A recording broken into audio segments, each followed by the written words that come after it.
بسم اللہ الرحمن الرحیم وبہ نستعین سبحانک لا علم لنا الا ما علمتنا انک انت العلیم الحکیم الحمد للہ رب العالمین والصلاة والسلام علی سید المرسلین وعلی آلہ وصحبہ اجمعین ومن تبعہم بإحسان الی یوم الدین اعوذ باللہ من الشیطان الرجیم بسم اللہ الرحمن الرحیم قل للمؤمنین یغضوا من ابصارہم ویحفظوا فروجہم ذالک ازکی لہم ان اللہ خبیر بما یصنعون وقل للمؤمنات یغضضن ابصارہن ویحفظن فروجہن ولا یبدین زینتہن الا ما ظہر منہا ولیضربن بخمرہن علی جیوبہن ولا یبدین زینتہن الا لبعولتہن الی آخر الآیہ۔ محترم بزرگوں اور بھائیوں، حمد و صلوات کے بعد میں نے سورۃ النور کی 2-3 آیتوں کی تلاوت کی۔ اس کا ترجمہ ملاحظہ فرمائیں۔ اللہ تبارک و تعالیٰ نے اس سورہ میں سماجی مرد اور عورت کے باہمی تعلق اور ان سے متعلقہ گھریلو زندگی کے بہت سارے آداب اور احکامات بیان فرمائے۔ اسی ضمن میں اللہ کا ارشاد ہے قل للمؤمنین یغضوا من ابصارہم، مومنوں سے آپ کہیں، اعلان کریں، ان کو بتائیں کہ وہ اپنی نگاہوں کو کچھ پست رکھیں۔ من، بعض اہل علم نے کہا کہ یہاں پوری نگاہ کو پست رکھنے کے لیے نہیں کہا گیا، اس لیے کہ اگر پوری طریقے سے نگاہ نیچے ہو، آدمی سامنے دیکھ کر نہ چلے تو ٹھوکر کھا سکتا ہے، گڑھے میں گر سکتا ہے اور معاملات ہو سکتے، لہٰذا ضروری ہے کہ جتنی نگاہ اٹھانا ہے، ضرورت کے لیے ہے، اتنی نگاہ اٹھائے، اور بقیہ اللہ تبارک و تعالیٰ نے جو حکم اور حدود متعین کیے ہیں کہ فلاں چیز نہیں دیکھنی ہے، ان سے اپنی نگاہوں کی حفاظت کرے۔ نگاہ جب بھٹکتی ہے تو قدم لڑکھڑاتے ہیں اور آدمی گناہ کے راستے پر جاتا ہے، چنانچہ اللہ تبارک و تعالیٰ نے نگاہ پر ہی پہرے بٹھانے کا حکم دیا۔ قل للمؤمنین یغضوا من ابصارہم ویحفظوا فروجہم، اور اپنی شرمگاہوں کی حفاظت کریں۔ یہ اللہ تبارک و تعالیٰ پاکیزگی کا حکم دے رہا ہے کہ نگاہوں کو قابو میں رکھیں، شرمگاہوں کی حفاظت کریں۔ جیسا کہ میں نے ابھی عرض کیا، نگاہ بگڑتی ہے تو بات آگے بڑھتی ہے اور شرمگاہوں کے استعمال تک، ناجائز استعمال تک پہنچتی ہے۔ تو ابتدا ہی کو اللہ تبارک و تعالیٰ نے گویا راستہ ہی بند کیا کہ آدمی ناجائز تعلق اور زنا کی طرف قدم اٹھانے سے اپنے آپ کو بچا لے۔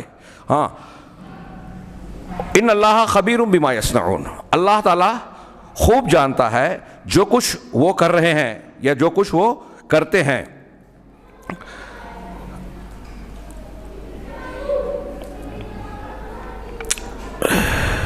ایک جملہ اس میں چھوٹ گیا، ذالک ازکی لہم، یہ ان کی پاکیزگی کے لیے بہتر ہے۔ قل للمؤمنین یغضوا من ابصارہم ویحفظوا فروجہم ذالک ازکی لہم، یہ ان کی پاکیزگی کا، ان کے کردار، ان کی نگاہوں، ان کے اخلاق کو صاف ستھرا رکھنے کا بہترین ذریعہ ہے کہ اپنی نگاہ کو قابو میں رکھیں، شرمگاہوں کی حفاظت کریں۔ جو لوگ جو کچھ کریں اللہ سب سے خبردار ہے۔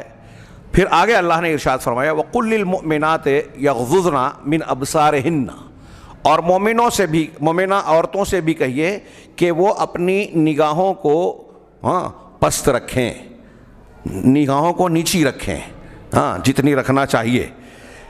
یہاں آپ غور فرمائیں کہ عام طور سے قرآن مجید میں مسلمان مردوں کو اگر کوئی حکم دیا گیا، جیسے نماز قائم کرو، زکوٰۃ دو اور کچھ دوسرے احکامات، تو اس میں مردوں کے ساتھ خود بخود خواتین بھی شامل ہوتی ہیں۔ اللہ تعالیٰ الگ سے عورتوں کے لیے حکم نہیں دیتا، لیکن اس آیت میں اللہ تبارک و تعالیٰ نے مردوں کو خطاب کرنے کے بعد بطور خاص عورتوں کے لیے بھی کہا کہ آپ مسلمان مومنہ عورتوں سے یہ کہہ دیں کہ وہ اپنی نگاہوں کو پست رکھیں، وَيَحْفَظْنَ فُرُوجَهُنَّ، اور اپنی شرمگاہوں کی حفاظت کریں۔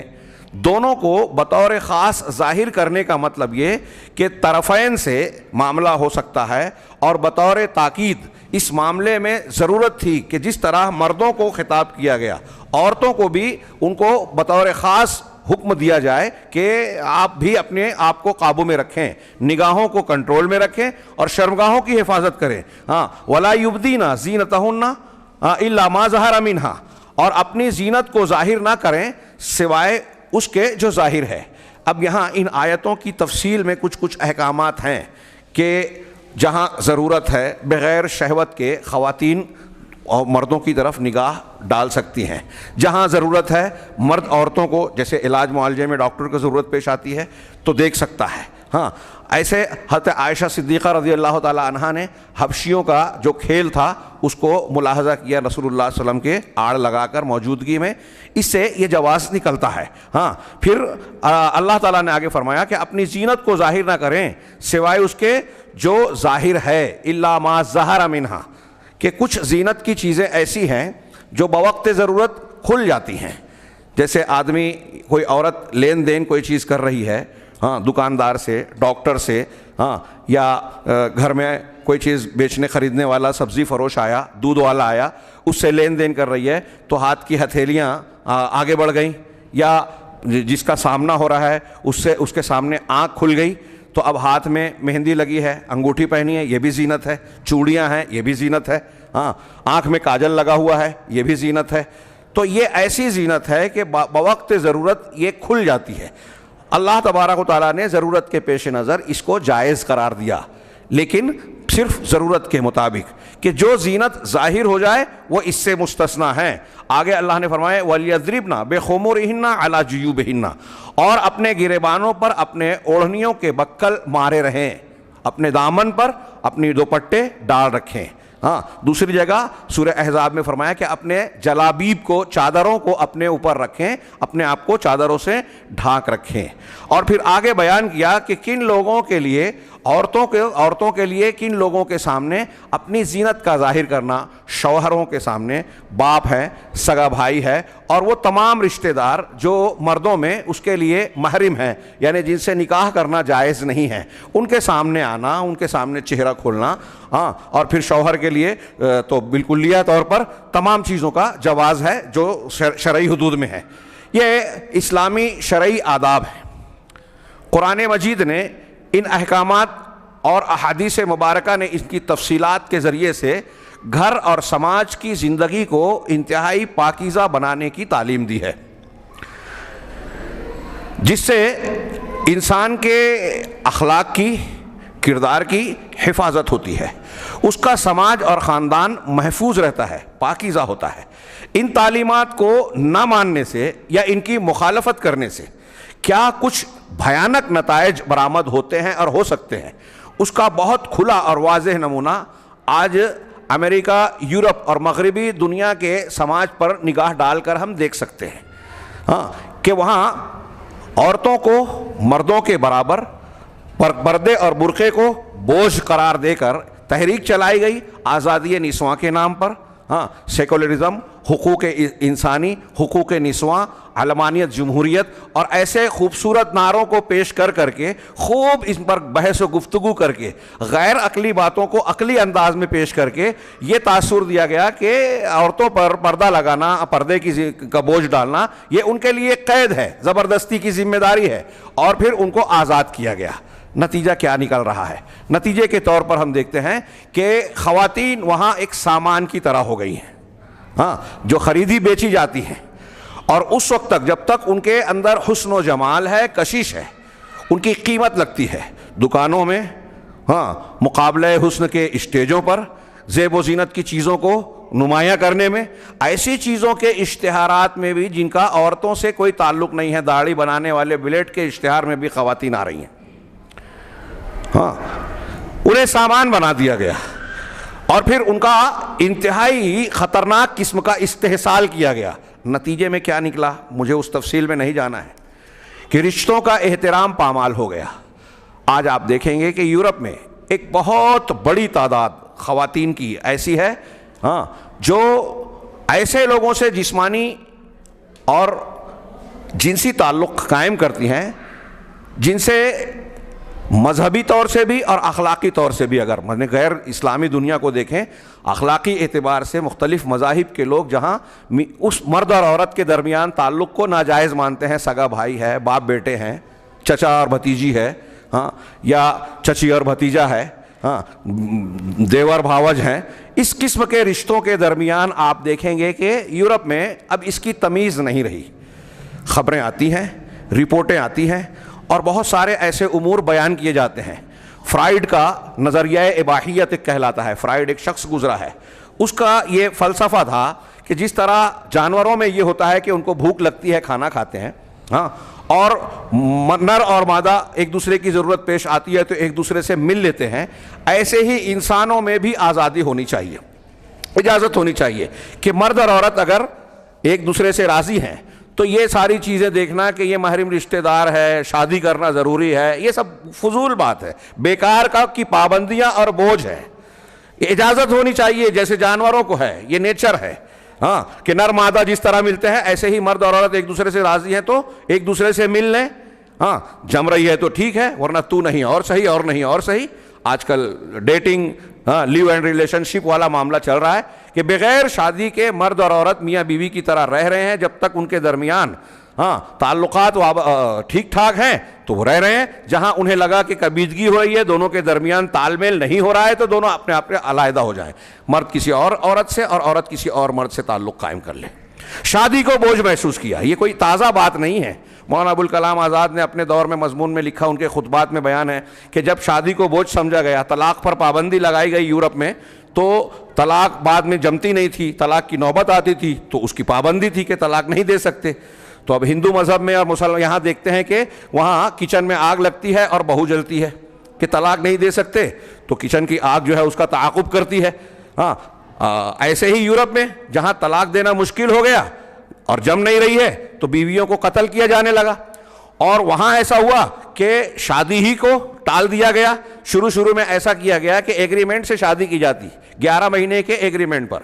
مولانا ابوالکلام آزاد نے اس زمانے میں لکھا ہے, اپنے زمانے میں 11 مہینے کی شادی ہو گئی ایگریمنٹ کے مطابق. اب 11 مہینے میں میاں بیوی ساتھ رہ کر یہ دیکھ لیتے ہیں کہ دونوں میں تال میل ہو رہا ہے کہ نہیں, خاندانی اور میاں بیوی کی زندگی کا نباہ ہوگا یا نہیں. اگر محسوس ہوا کہ ہاں نباہ ہو سکتا ہے تو اب اس کو آگے جاری رکھا جائے, کنٹینیو کیا جائے. اور اگر یہ محسوس ہوتا ہے کہ دونوں کے مزاج میل نہیں کھاتے, ہاں, معاملہ ٹھیک ٹھاک نہیں ہوگا, نباہ نہیں ہو پائے گا, تو پھر علیحدگی کر لی جائے, طلاق اور خلا یا فسخ نکاح والا معاملہ کر کے اپنا اپنا راستہ اختیار کیا جائے. یہ پہلے تھا, اب اس میں اور ترقی ہو گئی ہے, جیسے کہ میں نے اشارہ کیا, لیو اینڈ ریلیشن شپ, ڈیٹنگ, جس مرد کو جس عورت سے, جس عورت کو جس مرد سے جم رہی ہے, یہاں تک کہ شادی شدہ عورت کسی اور مرد سے, شادی شدہ مرد کسی اور عورت سے تعلقات قائم کرتا ہے. یہ اس بہرا روی اور انحراف کو جسے آزادی کا نام دیا گیا, حقیقت میں یہ آوارگی ہے. اس کا نتیجہ کیا نکلا؟ اگر آپ رپورٹیں ملاحظہ کریں تو دل دہل جائے گا. جسمانی بیماریاں, روحانی بیماریاں, نفسیاتی بیماریاں, ذہنی بیماریاں, یہ ایک ٹاپک ہے. ان چیزوں کے نتیجے میں یہ پیدا ہوئی. سماجی خرابیاں, اخلاقی بگاڑ, اولاد الزنا, بے باپ کے اولاد, ان کے مسائل الگ, نشہ اس سے بڑھ جانا یہ الگ. اب اس میں سے اگر ایک دو کی طرف میں تھوڑا سا اشارہ کروں کہ اگر آپ دیکھیں کہ دنیا میں HIV ایڈز جو ایک انتہائی خطرناک بیماری کی طرح پھیلا, 1997 کی رپورٹ کے مطابق امریکہ میں لگ بھگ 1.5 کروڑ اس کے مریض تھے, اور افریقہ, بر اعظم امریکہ میں اور بر اعظم افریقہ میں 7.5 کروڑ.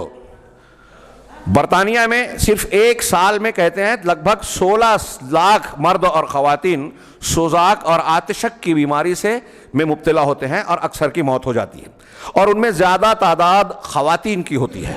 اور ان بیماریوں کی دنیا کی رپورٹوں کے مطابق, ان یورپ کے ممالک ہوں, افریقہ کے, برطانیہ کے ممالک میں, یہ صرف 2 بیماریوں کا میں ذکر کر رہا ہوں, ان کی وجہ سے, ان بیماریوں کی بڑی وجہ پھیلنے کی ناجائز جنسی تعلق ہے. ایک مرد کا کئی عورتوں سے, ایک عورت کا کئی مردوں سے تعلق قائم کرنا, یہ ان بیماریوں کی وجہ ہے. یہ صرف میں 2 بیماریوں کی, اور بھی کئی بیماریاں اس کی وجہ سے پھیلتی ہیں. ایک یہ ہوا نفسیاتی کہ سکون نہیں ملتا. اللہ تبارک و تعالیٰ نے قرآن میں ارشاد فرمایا کہ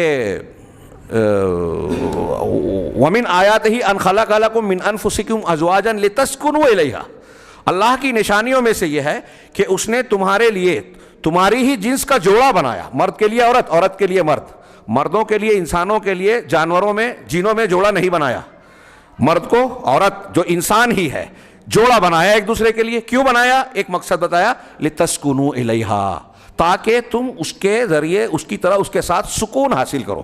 اس سے پتہ چلا کہ میاں بیوی کا تعلق جائز طریقے پہ اصول اور قانون کے لحاظ کے مطابق ہوتا ہے تو یہ ایک دوسرے سے سکون حاصل کرنے کا ذریعہ ہوتا ہے۔ نکاح شرعی، شادی سکون کا ذریعہ ہے۔ اس کا الٹا مطلب یہ ہوا کہ اگر شادی کی بجائے ناجائز تعلق، زنا اور ناجائز جسمانی تعلق، جنسی تعلق قائم کیا جائے گا تو یہ سکون کو غارت کرنے والا ہوتا ہے۔ اور تجربات گواہی دیتے ہیں کہ زنا کرنے سے سکون، لذت تھوڑی دیر کے لیے چاہے ملتی ہو لیکن سکون غارت ہوتا ہے۔ وَجَعَلَ بَيْنَكُمْ مَوَدَّةً وَرَحْمَةً، اسی آیت میں سورہ نور کی من آیات ہی میں آگے جو اللہ نے فرمایا کہ تمہارے درمیان مودت، محبت، رحمت، مہربانی کا جذبہ، اور رحمت و مہربانی پیدا کر دیا۔ رحمت، مہربانی اور ایک دوسرے کے لیے قربانی کا جذبہ کب پیدا ہوتا ہے مرد اور عورت کے درمیان؟ جب نکاح شرعی ہو، میاں بیوی کا رشتہ قائم ہو۔ ہن لباس لکم وانتم لباس لہن، قرآن نے کہا کہ وہ تمہارا لباس، تم ان کا لباس۔ لباس سے تعبیر کی، یہ لباس ہم پہنتے ہیں کس لیے پہنتے ہیں؟ اس کے کئی فائدے ہیں۔ ایک تو ستر پوشی ہوتی ہے، جسم کو ڈھانکتا ہے، ایک تو ہمارا عیب چھپتا ہے جسم کا، مرد عورت، عورت مرد کے عیب کو چھپانے کا ذریعہ اس لیے کہ لباس کی طرح ہے۔ اسی طرح لباس سے زیب و زینت اختیار کی جاتی ہے، زیب و زینت اختیار کی جاتی ہے۔ تو مرد عورت کے لیے زینت کا کام دیتا ہے، اور عورت مرد کے لیے زینت و زیب و زینت کا کام دیتی ہے۔ یہ دوسرا لباس کا فائدہ ہوا۔ لباس کا ایک فائدہ یہ ہوتا ہے کہ موسموں کے نشیب و فراز، سختی، شدت اور کمی بیشی جو آتی ہے اس سے انسان کو بچاتی ہے۔ سخت سردی ہے تو لباس سے آدمی گرمی حاصل کرتا ہے۔ گویا زندگی کے موسموں کی تبدیلی کی وجہ سے جو شدت اور پریشانی آتی ہے، لباس سے آدمی اس کا اپنا بچاؤ کرتا ہے، لباس کو ذریعہ بنا کے۔ تو مرد اور عورت زندگی کے مسائل میں ایک دوسرے کا سہارا بنتے ہیں۔ یہ ساری چیزیں کب ہوتی ہے؟ جب نکاح کا ایگریمنٹ ہو، عقد ہو، ایک دوسرے کے حقوق اور ذمہ داریاں متعین ہو، جو قرآن و حدیث نے اور اللہ تعالیٰ کے آسمانی دین نے جس طرح سے بیان کیا ہے، دنیا کے کسی مذہب میں یہ بات نہیں ملے گی۔ کہیں ایسا ہے کہ مادی طور سے صرف جسمانی سطحی انداز میں شادی بیاہ کا رواج ہے، کہیں ایسا ہے کہ اگر روحانیت اور دینداری اختیار کرنا ہے ہندو مذہب میں، جین مذہب میں، اور عیسائیوں کے یہاں جو رہبانیت اختیار کرنے، مذہبی زندگی اختیار کرتے ہیں کہ دنیا کو، بیوی بچوں کو چھوڑ دیے گھر میں، کیا خانقاہ میں چلے جائیں، کلیسا میں چلے جائیں، جنگل میں چلے جائیں، سنیاس لے لیں، وہ کیا تیاگ دے دیں میں، یہ روش اختیار کی۔ تو یہاں یا تو پورے طریقے سے چھوڑ دینا ہے، اور سطحی مذاہب جو جمہوریت، آزادی، مساوات اور آزادی اور کے نام پہ جو آوارگی اختیار کی گئی، وہاں ان تعلقات کو اتنے سطحی اور ظاہری انداز میں لیا گیا کہ اس میں دل کی جذبات، قربانی، ایک دوسرے کے لیے ایثار کا جذبہ ہی ختم ہو گیا۔ یہ محبت اور مودت سے پیدا ہوتی ہے جو نکاح کے رشتے کے ذریعے سے قائم ہوتا ہے۔ اس طریقے سے نکاح کے فوائد اور زنا کے نقصانات ہم سامنے رکھیں تو ہم یہ جان سکتے ہیں کہ عورتوں کی آزادی کے نام پر عورتوں کو گھروں سے نکال کر آفسوں اور دکانوں کی جو زینت بنایا گیا، اسٹیج کا جو ہے لوگوں کی نگاہیں سینکنے اور ان کو لذت دینے کا کام کرنے کے لیے ان کا استعمال کیا گیا، ہلاک ہو جانے والی، ضائع ہو جانے والا سامان بنا دیا گیا۔ یہ جو میرے پاس کتاب ہے اس میں انہوں نے بیان کیا کہ آپ دیکھیں کہ یہ جو مغربی دنیا ہے چمک دمک والی، فیشن شو میں، مقابلہ حسن میں عورتوں کو خوب اہمیت دی جاتی ہے۔ ٹی وی چینل پر ٹی وی شو میں آ رہی ہے، کوئی سیریل کی ہیروئن ہے، مطلب کلاکار، اداکارہ ہے، یا فلموں میں اداکارہ ہے، ڈراموں میں، یا کوئی شہرت والی ہے، کوئی اور حیثیت سے اس کو جو کوئی مقام حاصل ہو گیا تو اس کی قیمت لگتی ہے، لوگ اس کو ہاتھوں ہاتھ لیتے ہیں، اس کو توجہ سے دیکھتے ہیں۔ لیکن جیسے ہی اس کی کشش ختم ہوئی، چند سال گزرے تو اب وہ چلے گئی، کسی دوسرے کی نگاہیں جو ہے دوسروں کو تلاش کرتی ہے، اب دوسرے کی قیمت بڑھ جاتی ہے، اس کی قیمت گھٹ جاتی ہے۔ آزادی نسواں کی تحریکوں میں کام کرنے والی یورپ کی متعدد خواتین کی آج کتابیں، بیانات آ چکے ہیں منظر عام پر، اور ان کا یہ اعتراف ہے کہ آزادی نسواں، عورتوں کی آزادی کا نعرہ لگا کر، اس کی تحریک چلا کر، اس میں اپنے آپ کو کھپا کر ہم نے بہت بڑا نقصان کیا ہے، غلط کام کیا ہے، عورتوں کو اور زیادہ مصیبت میں مبتلا کر دیا ہے۔ کیونکہ خواتین کا معاملہ تو یہ ہوتا ہے کہ بعض ایسے امور جو گھریلو ہیں، لاکھ مرد منع کرے اور اللہ تعالیٰ جو ہم کو فراوانی حاصل ہو، لیکن عورتیں ملازماؤں کے ہونے کے باوجود کچھ کام گھریلو ایسے ہیں جو خود کرنا چاہتی ہیں۔ اپنے بچے کی پرورش اور دیکھ بھال ماں کی فطرت میں ہے۔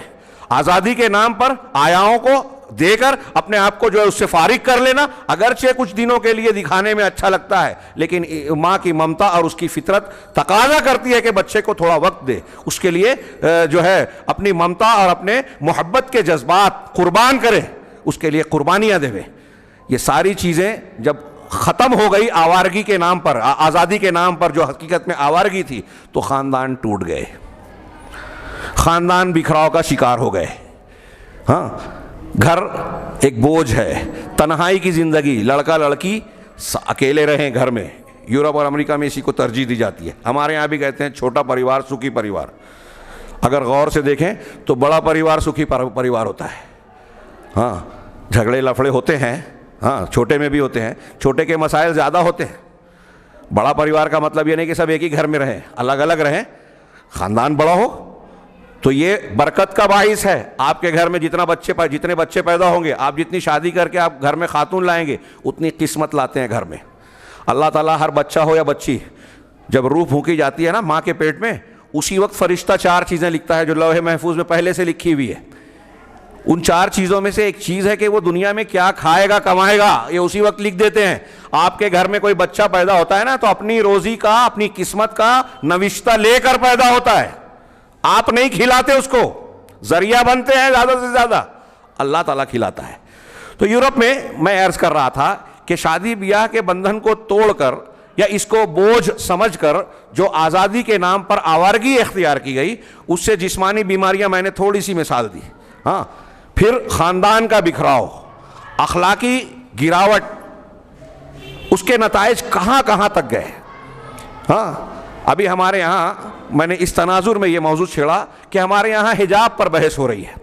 کرناٹک کی بعض اسکولوں کالجوں میں مسلم لڑکیوں کو حجاب لگا کر آنے پر پابندی عائد کرنے کی بات کہی گئی، اور دیکھتے ہی دیکھتے وہ تحریک بنا دی گئی۔ میں اس پر تفصیلی گفتگو کرنا ایسا مانتا ہوں کہ جن لوگوں نے اس موضوع کو چھیڑا ہے، ابھارا ہے، ان کو کامیاب بنانا، لیکن جب وہ چیز موضوع بن گئی ہے تو میں ایسا مانتا ہوں کہ اس کو مسلمانوں کو ڈرنے سے زیادہ اس کو نعمت سمجھنا چاہیے کہ ہمارے وہ غیر مسلم احباب، دوست اور دوسرے لوگ جو دین اسلام کی خوبیوں سے، اس کی تعلیمات کی پاکیزگی سے ناآشنا ہے، یہ اچھا موقع ملا ہے کہ ان لوگوں نے یہ موضوع چھیڑا، ان لوگوں نے اس کو میڈیا کا موضوع بنایا۔ اب ہم اس موضوع کو ذریعہ بنا کر، اس شہرت کو ذریعہ بنا کر اسلام کی صحیح تعلیم، اس کے فوائد اور اس کو نہ ماننے کے نقصانات ان تک پہنچائیں۔ ہو سکتا ہے بہت سے لوگ ہدایت لے آئیں، ہدایت کو پالنے میں۔ یہ اللہ تبارک و تعالیٰ کی حکمت ہے، وَمَكَرُوا وَمَكَرَ اللَّهُ۔ وہ اسلام کو دبانے کے لیے جو کام کرتے ہیں وہی اسلام کے پھیلنے کا ذریعہ بن جاتا ہے۔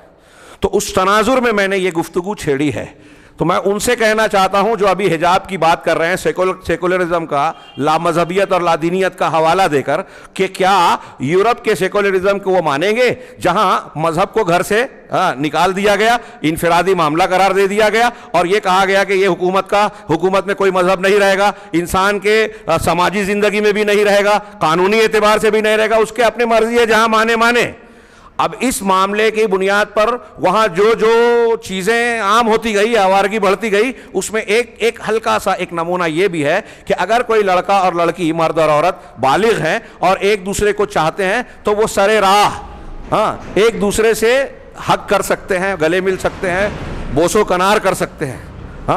بعض الفاظ نہیں استعمال کرنا اچھا نہیں لگتا، نہیں کرنا چاہیے، لیکن موضوع کا تقاضا ہے کہ اس کو کھل کر بیان کیا جائے۔ تو یورپ اور امریکہ کی گلیوں میں، سڑکوں پر، پارکوں میں سر عام مرد اور عورت ایک دوسرے سے بوس و کنار، ملنا جلنے والا کام کرتے ہیں۔ اب وہاں کا قانون یہ کہتا ہے کہ وہ ان کا یہ کام جو ہے وہ قانون کے خلاف نہیں ہے, جرم نہیں ہے, دونوں اپنی مرضی سے کر رہے ہیں, کوئی گناہ نہیں ہے. اگر آپ وہاں کھڑے ہو کر دیکھ رہے ہیں تو آپ گنہگار ہیں, آپ کی کمپلین ہو جائے تو آپ اریسٹ ہو جائیں گے. ملاحظہ فرمایا؟ تو یہ جو حجاب پر اعتراض کرنے والے ہندوتو کے علم برداران ہیں, فرقہ پرست, حجاب پر جو ہے وہ جے شری رام کا نعرہ لگا رہے ہیں. ہاں, بی بی مسکان برقعے میں جو گئی, جن کی ویڈیو آئی, ہاں, تو سوال یہ ہے کہ کیا وہ اس سیکولرزم کو, مذہبی شناخت کو مٹا کر اس حد تک جانے کو تیار ہیں, یورپ اور امریکہ کے پیچھے جانے کے لیے؟ وہاں اور بھی بہت ساری ایسی چیزیں ہیں. یہ میں نے ایک ہلکی سی مثال دی, ابھی اشارہ کیا تھا. رشتوں کا احترام پامال کر دیا گیا. فرائیڈ کا نظریہ اباحیت, ڈاروین کا نظریہ جس نے انسان کو بندروں کی اولاد کہا, انسان پہلے بندر تھا, پھر بنمانوس ہوا, پھر انسان نما ہوا, پھر جو ہے انسان ہو گیا. اس کو سائنس والوں نے بھی رد کر دیا ہے. عقلاً بھی کسی طریقے سے وہ تھیوری جو ہے وہ قابل قبول نہیں ہے. بندر پہلا بولتا ہے بندر آج ہے, بنمانوس ہے دنیا کے اندر, دونوں ہیں. ان کے بعد تیسری کڑی بولتا ہے انسان نما, دنیا میں کہیں انسان نما کوئی مخلوق نہیں ہے. چوتھی کڑی انسان ہے, وہ ہے. ایک 4 سلسلہ ہے, 4 کڑیوں کا ایک سلسلہ آپ بتا رہے ہو. ہاں, ان میں سے پہلی ہے, دوسری ہے, تیسری غائب ہے, چوتھی ہے. ایسا ہو سکتا ہے کیا؟ نہیں ہو سکتا. اور بھی کئی اعتراضات سائنسی اعتبار سے. ارتقائی نظریہ ڈاروین کے علاوہ بھی لوگوں کا ہے. سیکولرزم اسلام کو نشانہ بنانے کے لیے, مذہب کو نشانہ بنانے کے لیے, میں نے پچھلے ہفتے, گزشتہ ہفتے منگلور میں جمعہ کا خطبہ دیا اسی ٹاپک پر. ہاں, وہ وائرل ہوا. سیکولرزم کی راہ نجات پر سیکولرزم کی الغار کے نام سے وہ خطبہ ہوا. اس میں میں نے پردے کے معاملے کا اس وقت یہ ایشو اس طرح نہیں بنا تھا, میں نے ہلکا سا ذکر کیا اور یہ بیان کرنے کی کوشش کی کہ اعدائے دین نے, خاص طور سے اسلام کے دشمنوں نے, عالمی سطح پر یہ ایک سازش رچی ہے. اور جو جدید فکری افکار ہیں, سیکولرزم, جمہوریت, جس کو عربی میں علمانیت اور ڈیموکراتیہ, انگلش میں ڈیموکریٹک کہتے ہیں, ہاں, اور اسی طریقے سے حقوق انسانی, ہاں, ہیومن رائٹس, ہاں, اس پر ہم تفصیلی گفتگو کریں. ان میں سے جتنے الفاظ اور اصطلاحیں ہیں ان کی اپنی تاریخ ہے, پس منظر ہے, بیک گراؤنڈ ہے, اور ان کی تفصیلات میں جائیں تو آپ کو یہ ضرور ملے گا کہ ان کا اصل نشانہ اسلام ہے اور مسلمان ہیں. کرناٹک میں جو کیا جا رہا ہے, یہاں ابھی ہم تھوڑا سا تذکرہ کریں گے, لمبی چوڑی بات میں نہیں کرنا چاہتا. ہاں, سیاسی معاملہ ہو جاتا ہے, اور ہمارے ہاں لوگ کہتے ہیں کہ سیاسی موضوعات پہ ہم نہ بولیں. سیاست والے دینی موضوعات میں ٹانگ اڑاتے ہیں. اب اس کا دفاع ہم کرنے جائیں تو کہتے ہیں کہ اس موضوع پہ زیادہ بولنا نہیں چاہیے. خیر, پھر بھی کچھ چیزیں مصلحت کے خلاف ہوتی ہیں. تو یہ جو معاملہ یہاں چھڑا ہے یہ یہاں کا نہیں ہے, اور تازہ یا پہلی بار کا نہیں ہے, اور ان کا پہلا معاملہ نہیں ہے. ابھی جو موجودہ حکومت جب سے آئی ہے, آپ دیکھ رہے ہیں کہ مسلمانوں سے متعلقہ امور کو ایک کے بعد ایک, یا کے بعد دیگرے چھیڑا جا رہا ہے. ابھی یہاں معاملہ تھا, 4-5 ریاستوں کا الیکشن ہے, اسی تناظر میں دھرم سنسد کا معاملہ آیا, مسلمانوں کو مارنے کاٹنے کی باتیں کہی گئی, معاملہ کورٹ میں گیا. ہاں, ابھی وہاں کے ایک جو ان کے پیشوا ہیں مذہبی, ان کی ضمانت بھی ہو گئی. مسلمان اگر وہ شہریت کے قانون کے سلسلے میں اس نے احتجاج کیا ہے, جمہوری طور سے کیا ہے, تو وہ لوگ آج تک جیل میں ہیں, ان کی ضمانت نہیں ہو سکی. یہ سر عام بیان دیتے ہیں کہ قتل عام کیا جائے, مارا جائے, اور یہ کیا جائے اور وہ کیا جائے. ہاں, ان کا وزیر یہ بیان دیتا ہے کہ یہاں کا اصل جھنڈا جو ہے وہ بھگوا ہے, ترنگا تو ختم ہونے والا ہے. ان پر کوئی کارروائی نہیں ہوتی. یہ جو میں کہہ رہا ہوں یہ عام طور سے اخبارات میں اور مختلف سیاسی جماعتوں کی طرف سے یہ بیانات ہوتے ہیں, بیانات دیے جاتے ہیں. اس لیے میں اس اشارے کے ذریعے سے یہ بتانا چاہتا ہوں کہ یہ کوئی نئی بات نہیں ہے. دھرم سنسد کے اندر یہ معاملہ, اس سے کچھ دنوں پہلے یہی حکومت جو ہے طلاق اور خلا کے معاملے کو چھیڑ چکی ہے. اس میں ان کو بہانہ ملا, بعض مسلمانوں کے غلط مسئلہ حلالے کی وجہ سے خوب بیان بازیوں کا موقع ملا, اور بالآخر انہوں نے ایک قانون بنا دیا. اس میں جہاں ان کی شرارت ہے, بعض مسلمانوں کی حماقت اور ان کو بجائے دین کے اپنے مسلک کے دفاع کرنے کی کوشش بھی داخل ہے. میں ایسا مانتا ہوں. ہاں, کسی کو اچھا لگے یا برا لگے, ہاں, لیکن یہ بات حقیقت ہے کہ حلالہ اسلام سے تعلق نہیں رکھتا. جب اس کا مذاق اڑایا جا رہا تھا اور اس کو بہانہ بنا کے قانون بنانے کی کوشش کی جا رہی تھی, تو یہ نہیں بولا گیا پورے مسلمانوں کی طرف سے کہ حلالہ قرآن و حدیث میں کوئی حیثیت نہیں رکھتا. یہ لعنتی کام ہے, یہ صحیح نہیں ہے. قرآن حدیث کا جو نظام طلاق ہے وہ کچھ اور ہے، اور جو لوگ سمجھا رہے ہیں اور سمجھ رہے ہیں وہ کچھ اور ہے۔ خیر، طلاق والا اور نکاح والا مسئلہ چھیڑا گیا۔ اس سے پہلے مسجد کا معاملہ تھا، اس سے پہلے مسجد کا معاملہ۔ اب مسجد کا معاملہ جو ہے وہ اس میں کیا کیا ظلم زیادتی ہوئی وہ ایک الگ نظر ہے، وہ ایک طریقے سے کشش کھو چکا ہے۔ ہاں، الیکشن آتا ہے تو ہمارے یہاں کچھ لوگ یہ تبصرہ کرتے ہیں کہ صرف یہ الیکشن کی وجہ سے گرمایا جا رہا ہے۔ یہ صحیح ہے کہ یہ بھی ایک مقصد ہے کہ جو حکومت عوامی فلاح و بہبود کا، ملک کی خدمت کا، تعمیر و ترقی کا صحیح کام نہیں کر رہی ہے، اس کے پاس موضوعات نہیں ہیں۔ آسان طریقہ یہ ہے کہ مذہبی منافرت کو ہوا دی جائے، اس کو فضاؤں میں، ماحول میں اس بحث کی گونج اس طرح پیدا کی جائے کہ بس یہی موضوع زیر بحث آ جائے اور لوگوں کے ملک کے لیے یہی موضوع اہم بن جائے۔ میڈیا والے تو ان کے آدمی ہے ہی، وہ جس موضوع کو موضوع بنانا چاہتے ہیں اس کو عام کر دیتے ہیں۔ چنانچہ آپ دیکھ رہے ہیں کرناٹک کا یہ معاملہ جو ہے انتہائی تیزی کے ساتھ موضوع بن گیا، تاکہ دنیا کے جو زمینی حقائق ہیں، حکومت کی نااہلی ہے، کام نہ کرنے کا معاملہ ہے، لوگوں کی شکایت و پریشانیاں ہیں، وہ پس منظر میں چلے جائیں، بس اسی پر بات چیت ہوتی رہے۔ اور اس کے لیے ان کے سامنے اسلام اور مسلمانوں کا ٹاپک بہت آسانی سے مل جاتا ہے۔ افسوس ان غیر مسلموں پر ہے جو یہ جانتے ہیں لیکن جھانسے میں آ جاتے ہیں۔ لیکن اب بہت ساری پہلے تو کچھ باشعور لوگ، منصف لوگ، اور اب بہت سارے غیر مسلم ہندو بھی یہ سمجھ رہے ہیں کہ یہ موضوعات مسلمانوں کے لیے چھیڑ چھاڑ کا جو بار بار ایک طریقہ اختیار کیا گیا ہے، یہ لوگوں کی سیاسی ضرورت ہے۔ لیکن میں یہ کہنا چاہتا ہوں اس میں اضافہ کر کے کہ سیاسی اور الیکشن کی ضرورت ہو سکتی ہے، لیکن اس سے بڑھ کر یہ ثقافتی اور مذہبی جنگ کا ایک حصہ ہے۔ سیاسی موضوع، سیاسی فائدہ تو عارضی طور پر حاصل کیا جا رہا ہے، لیکن تسلسل کے ساتھ قانون سازی، ہندوستان کا آئین بدل رہا ہے۔ بہت بڑی بات کہہ رہا ہوں، ہندوستان کا آئین بدل رہا ہے۔ آج ابھی ایک دو روز پہلے ایک وزیر کا بیان آیا کہ بھگوا جھنڈا جو ہے وہ اگلا ملک کا جھنڈا ہوگا، اور اس قسم کے اور بھی بیانات۔ ہاں، ہم اسے نقل کریں تو لوگوں کا بھڑکانا بن جائے، وہ کھلے عام بیان دیتے ہیں، اس پر گرفت نہیں ہوتی۔ ہاں، بہرحال یہ ایک ثقافتی جنگ ہے۔ ایک مذہب اپنے مذہب کو غلبہ دینا چاہتا ہے، لیکن ہندوستان میں جو اعلیٰ طبقہ ہے، برہمنیت، وہ کھل کر یہ بات اس لیے بھی کہنے سے کتراتی ہے کہ ان کے ہاں صرف مسلمان نشانہ نہیں ہے، اصل نشانہ تو نچلی جاتی کے لوگ ہیں۔ ہاں، مسلمانوں کو نشانہ بنا کر، موضوع بنا کر، لوگوں کو یہ دکھا کر کے ہمارے لیے یہ خطرہ ہے، غیر مسلموں کو تھپ تھپایا جاتا ہے۔ 2-2.5-3% برہمن جو ہیں وہ دوسروں کو جو ہے اس میں مشغول رکھ کے ان پر جو مظالم ہو رہے ہیں اس کو ہٹا دیتے ہیں، اس سے آنکھوں کو کی نگاہوں کو پھیر دیتے ہیں۔ خیر، یہ ایک طرف میں یہ عرض کر رہا تھا کہ یہ چیزیں ثقافتی جنگ کا حصہ ہے، مذہبی جنگ کا حصہ ہے، اور اس کے تانے بانے ہندوستان ہی سے نہیں، عالمی طاقتوں سے ملتے ہیں، اور یہ کوئی تازہ بات نہیں ہے۔ قدیم زمانے سے، برسہ برس سے، ہاں، جب مسلمانوں اور اسلام کے خلاف تہذیبی جنگ، ثقافتی جنگ، علمی محاذ پر جنگ شروع ہوئی، فکری محاذ پر جنگ ہوئی، تو ان کے دانشوروں نے، تھنک ٹینک سے، یورپ، امریکہ اور ان سے متعلقہ اسرائیل اور ان کے ہم نواؤں نے جو محنت کی ہے اسلام پر اسٹڈی کر کے کہ کس طریقے سے اس کو ٹارگٹ کیا جائے، کس طریقے سے مسلمانوں کو پریشان کیا جائے، کیسے اعتراض کر کے ان کو الجھایا جائے، تو ایک لمبا چوڑا منصوبہ ہے۔ مالیگاؤں میں ہم لوگوں کا ایک درس کا سلسلہ شروع ہوا، شبہات کے فتنے۔ ہاں، میرا خیال ہے کم و بیش 25 ہو کر ابھی وہ رکے ہوئے ہیں 1.5-2 مہینے سے۔ اس میں ابتدائی خارجی طور پر میں نے شبہات کے فتنے بعض کتابوں کے حوالے سے بیان کی۔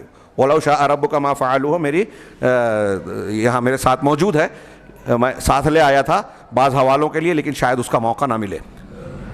اس میں انہوں نے بتایا کہ کون کون سے راستے اور طریقے اختیار کیے گئے اسلام اور مسلمانوں کو نشانہ بنانے کے لیے، میڈیا کے ذریعے، تعلیم کے ذریعے سے، ثقافت کے نام پر، کھیل کود کے نام پر، نوجوانوں کی دلچسپی کے موضوعات کے نام پر۔ پھر سب سے زیادہ جس چیز کو موضوع بنایا دشمنان دین نے لوگوں کو اسلام اور سے بدزن کرنے کے لیے، وہ مسلم خاندان اور مسلم عورت سے متعلق حقوق کا معاملہ ہے۔ خوب خوب خوب یہ چرچا کیا گیا، پروپیگنڈا کیا گیا کہ مسلمان عورت مظلوم ہے۔ ہاں، ابھی ہم اس پر آگے بات کرتے ہیں کہ مظلوم ہے۔ یہاں میں جو بات چل رہی تھی اس کا چھوٹا سا ذکر اور کروں کہ یہ چیزیں عورتوں کی آزادی کے نام پر جو آوارگی کو فروغ دیا گیا، یورپ کا نمونہ ہمارے سامنے ہے. ہم دیکھ رہے ہیں کہ نفسیاتی بیماریاں، جسمانی بیماریاں، خاندان کا بکھراؤ، اخلاقی بحران. اب آزادی کے نام پر جب یہ پابندی ہٹا دی گئی کہ عورت جو ہے وہ نامحرم مردوں سے ایک فاصلہ رکھے، تو نتیجہ یہ نکلتا ہے کہ پارٹیوں میں، تقریبات میں ایک عورت اپنے شوہر کی موجودگی میں، اپنے بھائی کی اپنے بیٹے کی موجودگی میں دوسروں سے گلے مل کر ڈانس کر رہی ہے، رقص کر رہی ہے. بعض تجزیہ نگاروں نے لکھا کہ ایسے میں ایک بیٹا جب اپنی ماں کو دیکھتا ہے کہ کبھی اس کے ساتھ، کبھی اس کے ساتھ، کبھی اس کے ساتھ، تو اس کے اندر جو فطری غیرت ہے، خاص طور سے ماں کے تعلق سے بیٹا بہت غیرت مند ہوتا ہے. اس کی بے غیرتی برداشت نہیں کرتی، ماں کی بے غیرتی کو وہ برداشت نہیں کر پاتا، لیکن وہاں کا ماحول اور قانون اسے روکتا ہے کہ اس پہ ٹوک بول نہیں سکتا. اب وہ کیا کرتا ہے، جب اپنی ماں کی بے راہ روی دیکھتا ہے تو اس کو جھلاہٹ ہوتی ہے، مزاجن وہ تشدد پسند بنتا ہے، سماج کا اصولوں کا باغی بنتا ہے، وہ خود بھی بے راہ روی، زنا اور بدکاری کے راستے پر چلتا ہے، اور اپنے غم کو چھپانے دبانے کے لیے نشے کا سہارا لیتا ہے. اس سے نفسیاتی طور سے، ذہنی طور سے وہ بیماری کا شکار ہوتا ہے. اور کبھی کبھی مرد عورت سے اور عورت مرد سے دھوکہ کھاتے ہیں، جب کہ میں اسے چاہتا ہوں اور یہ کسی اور سے تعلق رکھ رہا ہے، یا بیٹا باپ ماں اور کا معاملہ اس طرح ہوتا ہے، تو کبھی کبھی معاملہ اتنا آگے بڑھتا ہے کہ وہ مرد خودکشی یا عورت خودکشی کرنے پر تیار ہوتے ہیں. بیماری ہو گئی سخت، یا بڑھاپا آ گیا، آزادی نسواں، مقابلہ حسن میں حصہ لینے پر سارے کیمروں کی نگاہیں اس کی طرف تھی، لیکن تھوڑی سی عمر بڑھ گئی تو اب کوئی پوچھنے والا نہیں ہے، اب کمائی کا بھی وہ ذریعہ نہیں رہا، تو نفسیاتی طور سے وہ نگیٹو میں چلے جاتے ہیں. اور کبھی کبھی مختلف قسم کی ذہنی، نفسیاتی، اعصابی بیماری ہوتی ہے، دماغی خلل ہوتا ہے، اور کئی لوگ اس میں خودکشی کرنے پر مجبور ہوتے ہیں. یہ مختلف بیماریاں میں بتا رہا ہوں. ہاں، اولاد الزنا، ایسے بچے جن کے باپ کا پتہ نہیں. امریکہ کے کئی صدر ایسے بنے جن کے باپ کا پتہ نہیں. ایسے واقعات بھی آئے کہ ایک بیٹا اپنے باپ کے ہی پاس نوکری حاصل کرنے گیا، اور اس کا جو مہینے بھر کا خرچ اور وہ تھا، وہ اس کا سگا باپ جو تھا، حقیقت میں جو باپ تھا لیکن شادی نہیں کیا تھا اس کی ماں سے، بعد میں پتہ چلا کہ میرا باپ ہے، اور اس کو پتہ چلا یہ بیٹا ہے. اس کے کتے اس سے زیادہ کھاتے تھے، اور بیٹا محروم ہے. ماں سے بیٹے کا تعلق، سگے بھائی بہن کا تعلق. پھر یہی نہیں، جب لذت اور ایک دوسرے سے جسمانی تعلق ہی سب کچھ اور دنیا کی معراج بن گیا، تو بوڑھے مرد، بوڑھے ماں باپ کا گھر میں وجود جو ان کو کھلنے لگا. کہا ماں باپ کو یا بوڑھے لوگوں کو یا مشترکہ خاندان میں بھائی بہنوں کی آمد کو ختم کیا جائے، نکالا جائے. چنانچہ گورنمنٹ کو دارالضعفاء، اولڈ ایج ہوم بنانا پڑا کہ بوڑھوں کے لیے الگ گھر. اب جو جوان لڑکے لڑکیاں اپنے بوڑھے ماں باپ کو گھر سے باہر نکالتے ہیں، گورنمنٹ کے اس میں دارالضعفاء میں، اب ہندوستان میں بھی بننا شروع ہو گیا ہے، کافی شہروں میں بن چکا ہے. تو اس کو گورنمنٹ دیکھ بھال کرے، کھانے پینے کا انتظام کرے، مر جائے تو وہی تجہیز و تکفین کر دے. بیٹے بیٹیوں کو فرصت ملی تو آ جائیں گے، ورنہ اپنے مشغولیات میں لگے رہیں گے. یہ نقشہ بنا. بات تھوڑی سی پھیل گئی. ان آیتوں کی روشنی میں جو میں نے سورہ نور کی پڑھی کہ اللہ تبارک و تعالیٰ نے مردوں کو، عورتوں کو نگاہوں کو پست رکھنے، شرمگاہوں کی حفاظت کرنے، صاف ستھری اور پاکیزہ زندگی گزارنے کی جو تعلیمات دی، یہ اس آوارگی کے راستے پر جانے کے لیے پہرے بٹھا دیے کہ نگاہوں کو بھی بے قابو نہ ہونے پائے.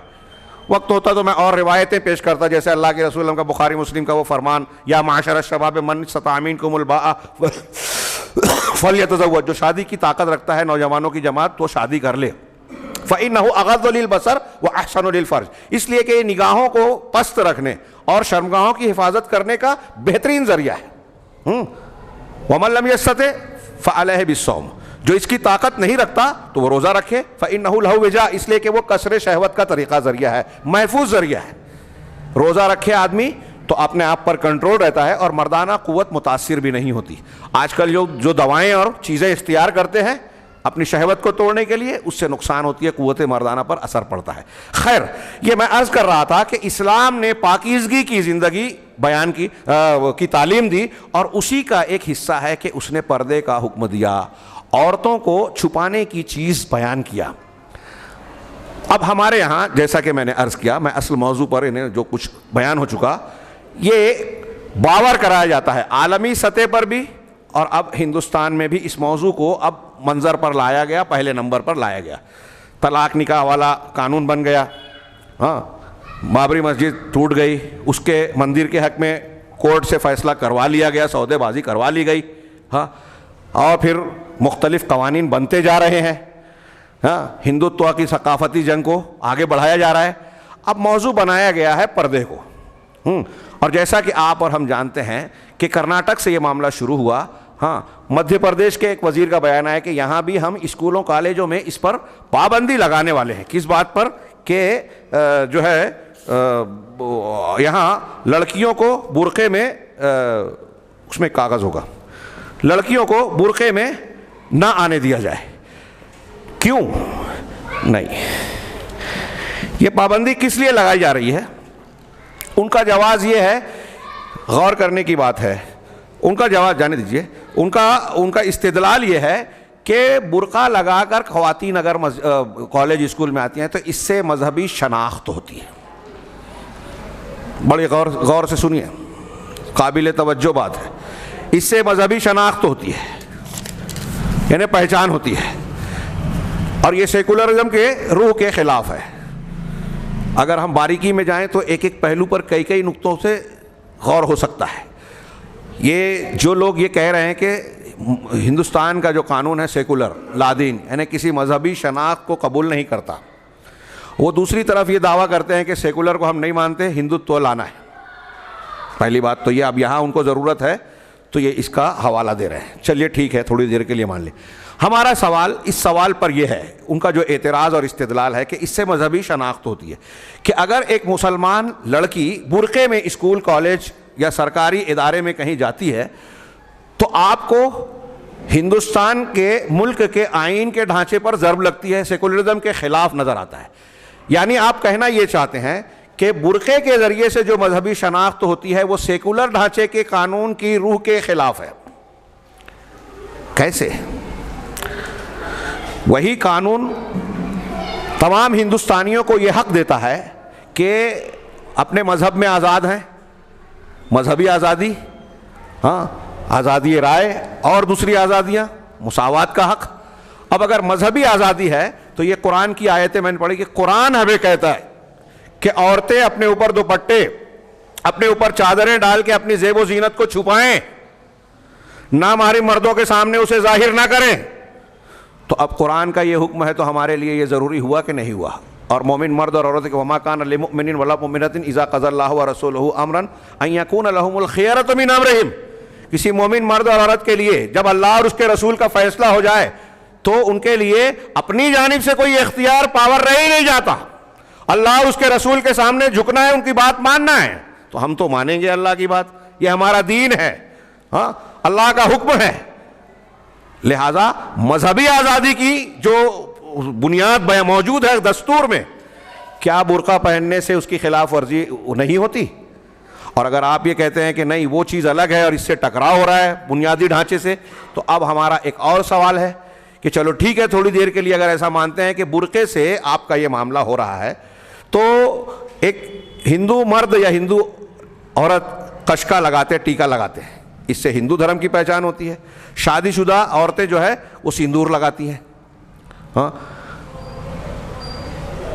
اسکولوں میں ہی نہیں بلکہ سرکاری اداروں میں، پولیس میں، کوئی بھی سرکاری محکمہ ہو آپ جائیں تو جتنے ہندو ہیں ان میں سے ایک بڑی تعداد ایسے ملے گی جن کے گلے میں، ہاتھ پر جینیو ہے، دیوی دیوتاؤں کی تصویریں ہیں، ہاں، یا اور بھی اس قسم کے مذہبی علامتیں ہیں، ان کے مندر کے خاص دھاگے بندھے ہوئے ہیں۔ تو کیا ان سے مذہبی شناخت نہیں ہوتی؟ اگر برقعے سے مذہبی شناخت ہو رہی ہے اور یہ قانون کے خلاف ہے تو پھر دیوی دیوتاؤں کی تصویریں یہاں صرف گلے میں نہیں، ہاتھ پہ نہیں، بلکہ کہیں کہیں تو دیواروں پر لٹکا ہوا ہے۔ سرکاری کام کاج کا آغاز جو ہے وہ ناریل پھوڑ کے جو ہے ہندوانہ رسم کے مطابق ہو رہا ہے، یہاں اعتراض کیوں نہیں کیا جاتا؟ چلیے ہندوؤں کا معاملہ ہے، عیسائی جو ہے سلیب کی لاکٹ پہنتے ہیں، تو آپ کل یہ کہیں کہ بھائی نصارہ عیسائی جو ہیں ان سے کہ اس لاکٹ سے مذہبی شناخت ہوتی ہے لہذا اس پر پابندی لگائی جائے۔ سکھ اور سردار جی ہاں ان کو قانونی طور سے یہ حیثیت حاصل ہے کہ وہ پگڑی باندھ سکتے ہیں, ان کی خاص داڑھی مونچھ رکھ سکتے ہیں, اور ساتھ میں کرپال لے کر چل سکتے ہیں, کوئی خنجر جو ہوتا ہے. تو اب قانون اس کی اجازت دیتا ہے. لیکن آپ یہ کہیں کہ اگر ایک کالج میں ایک سکھ طالب علم اسٹوڈنٹ آتا ہے اور ایسی پگڑی کے ساتھ آ رہا ہے تو یہ مذہبی شناخت ہو رہی ہے, اس کو پگڑی نکال دینا چاہیے برقعے کی طرح, کیا آپ اس پر اعتراض کریں گے؟ ہاں یہاں ایک اور بھی بات جوڑ دی جائے, مجھے بڑا پڑھ کر تعجب بھی ہوا, ہنسی بھی آئی.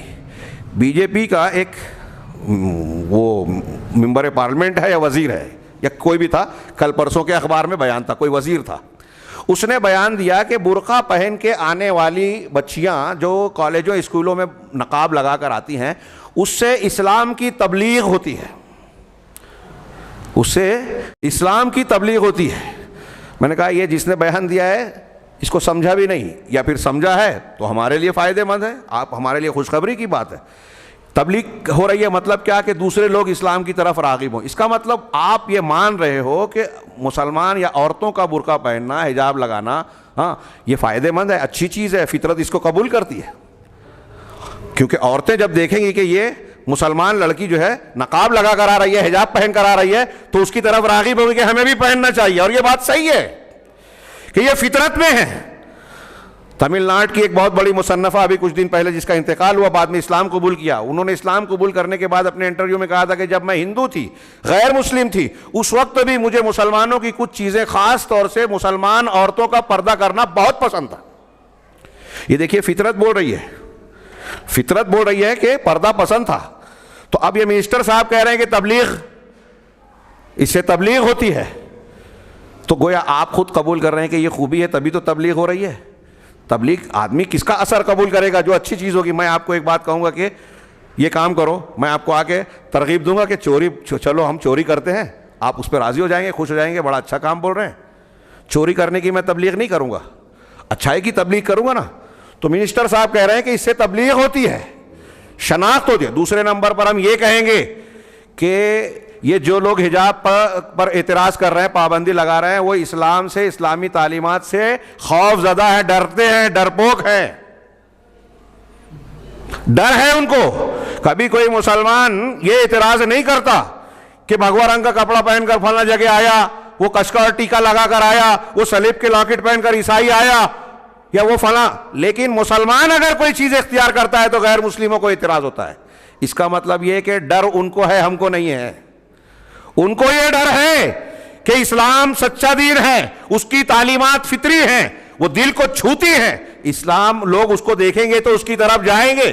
یہ غیر محسوس طریقے پہ اسلام کی حقانیت اور اس کی برتری کا اعتراف ہے ان کی طرف سے. کوئی مانے یا نہ مانے, میرا طنز سمجھے اس کو, لیکن میں ایسا کہہ رہا ہوں, مان رہا ہوں, اور صحیح بات ہے کہ دنیا کو اسلام سے ڈر لگتا ہے, وہ عیسائیت ہو, یہودیت ہو, ہاں ہندو مذہب کے وہ لوگ جو اعتراض کر رہے ہیں, ان کو یہ سمجھ رہا ہے کہ اس کی تبلیغ سے لوگ ادھر چلے جائیں گے. یہ تبدیلی مذہب کا قانون بنا رہے ہیں. اگر کوئی ایک شخص گمراہ جو ہے, تیاگی, جتندر تیاگی بنتا ہے, کیا نام تھا اس کا, وہ شیعہ وسیم رضوی, تو اس کا استقبال کرتے ہیں. لیکن اگر کوئی مسلمان, ہندو مسلمان ہوتا ہے تو اس کے لیے بولتے ہیں قانون بنایا جائے, روک لگائی جائے, یعنی اسلام مسلمان ہونے کے لیے رکاوٹ ڈالی جائے, ہاں ہندو بننے کے لیے نہیں. اس میں بھی ان کو ان کا ڈر دکھ رہا ہے کہ انہیں اس بات کا علم ہے کہ ہمارے لوگ مسلمان زیادہ ہوتے ہیں. اور ایسے وسیم رضوی جیسے بکاؤ لوگ تو چند ایک رہتے ہیں, کروڑوں میں, کئی کروڑوں میں ایک شاذ و نادر ملتے ہیں, ان کی کوئی وقت نہیں. ویسے بھی وہ مسلمان تھا کہ نہیں, پتہ نہیں, تھا ہی نہیں. ہاں رافضی تھا, قرآن پر اعتراض جو کر رہا ہے, رسول پر اعتراض کر رہا ہے, تو وہ ادھر گیا تو کیا گیا, پہلے سے تھا وہیں. تو ان کو یہ ڈر ہے. یہ ہمارے محفوظ ہونے, ہماری مضبوطی کی دلیل ہے کہ انہیں اس بات کا ڈر ہے کہ لوگ مسلمان ہوں گے, قانون بن جائے, لوگ مسلمان نہ ہو, اور لوگ ہندو دھرم اختیار کریں تو کہتے ہیں یہ گھر واپسی ہے. لوگ اپنے ہندوستان میں جو پرکھے تھے تمہارے سب ہندو ہی تھے, آپ بھی سب وہی تھے کیا؟ ہاں ان سے پوچھا جائے. اور پھر مذہبی آزادی کا جو دستور ذکر کرتا ہے اس کا کیا معنی؟ خیر, یہ اس طریقے کی تفصیلی بات کر سکتے ہیں ہم. اس کے بعد آگے ایک اور بات کہنا چاہتے ہیں, ہاں کہ ایک بات غور کیجئے کہ اگر آپ کو اعتراض ہے کہ اسکولوں میں, کالجوں میں مسلمان لڑکیاں برقع لگا کر آتی ہیں تو یہ غلط ہے, آپ شناخت مٹانا چاہتے ہیں, تو ہمارا ایک مطالبہ ہے کہ ٹھیک ہے مسلم لڑکیاں کالجوں میں برقع نہیں پہنیں گی، وہاں تک آئیں، وہ تو اسکول کے باہر ہے، اسکول میں جانے کے بعد اتار دیں گی کلاس میں۔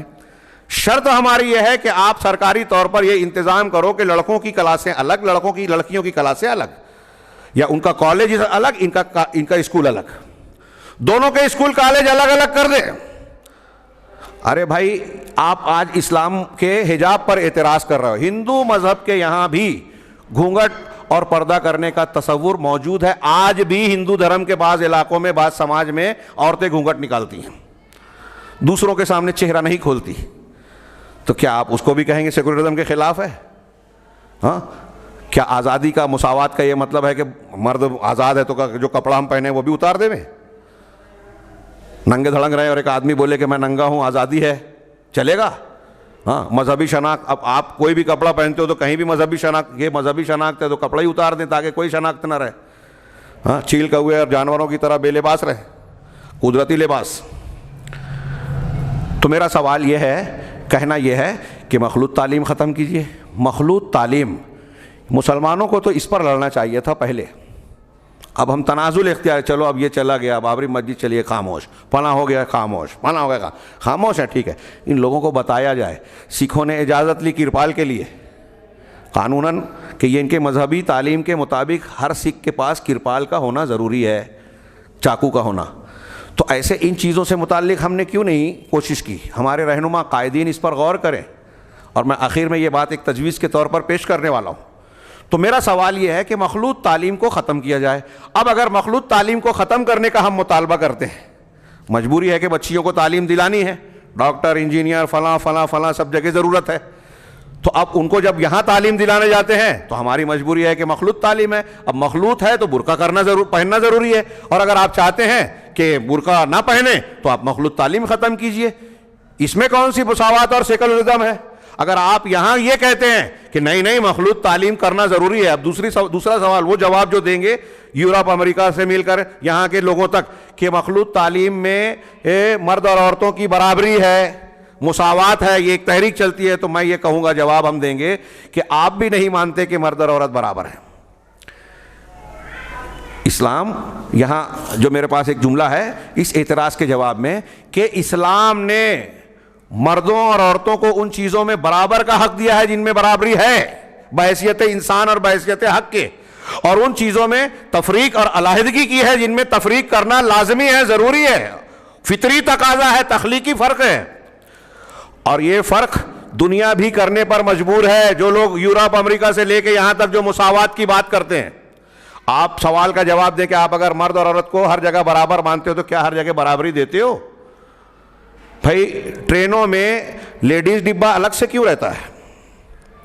اگر مرد اور عورت برابر ہیں تو خواتین کا ڈبہ الگ ہے، اور اس میں کوئی لڑکا آدمی غلطی سے چلا گیا تو فائن مار دیا جاتا ہے، کیس بن جاتا ہے۔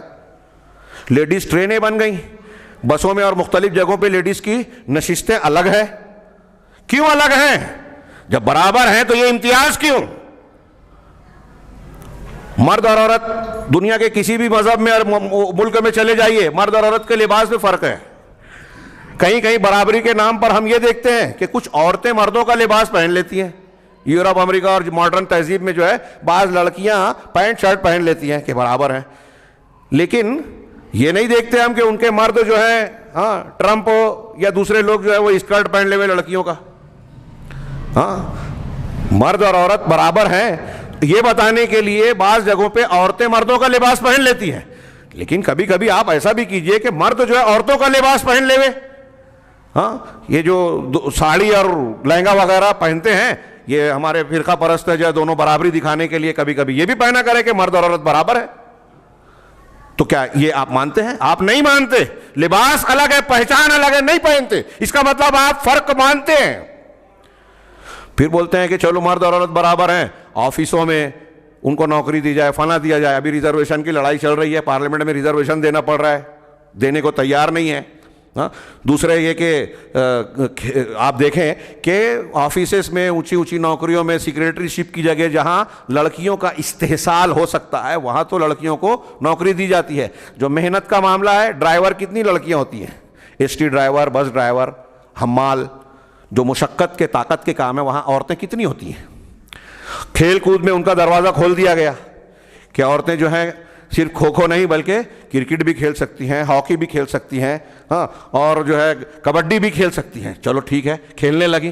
لیکن عورتوں کی ٹیم کا مردوں کی ٹیم سے مقابلہ ہوتا ہے کیا کہیں بھی کسی بھی ملک میں؟ نہیں ہوتا.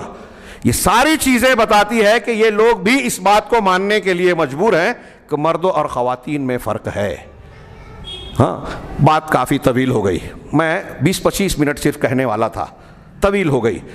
عرض یہ کرنا ہے خلاصہ کلام کے طور پر کہ آپ اگر غور کریں تو یہ جو حجاب پر جو بحث شروع ہوئی ہے اس کے کئی پہلو ہیں.